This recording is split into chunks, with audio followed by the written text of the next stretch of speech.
Suffering a concussion can cost you time in the hospital, away from family, and change your life forever.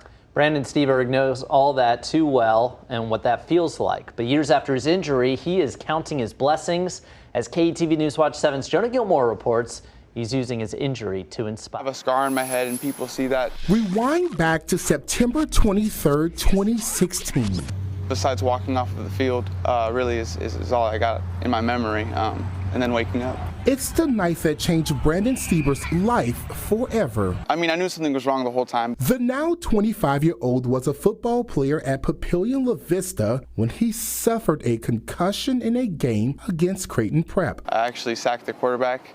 He rolled over on my head, and that was just the final take, I guess you could say. Steberg spent 6 days in a coma, had multiple surgeries, including doctors removing part of his skull to relieve pressure on his brain. I had a 15% chance of waking up from the coma in the first place, so my odds were not great. And the doctors told my family that if I were to wake up, that I would be, handicapped, just not the same person anymore. Nearly 7 years to the date, a lot has changed, including the helmets used and research. There's been a lot of concussion research around oculomotor and vestibular, so the way our eyes move and the way our inner ear works with our eyes to maintain our balance.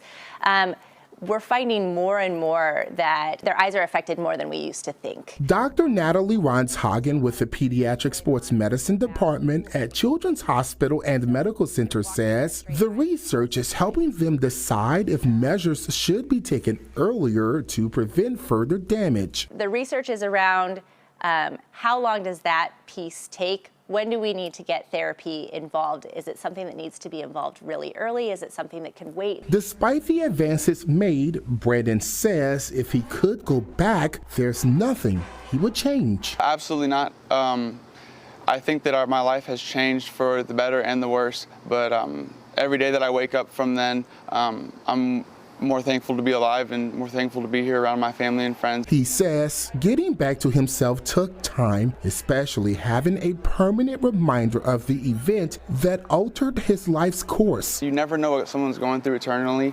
Never judge a book by its cover, and just always be nice to people because you never know what that can do for them in their lives. Brandon has now beaten all the odds. He works full-time, drives, and says he's living and thriving, turning his tragedy into triumph. It's been a long road.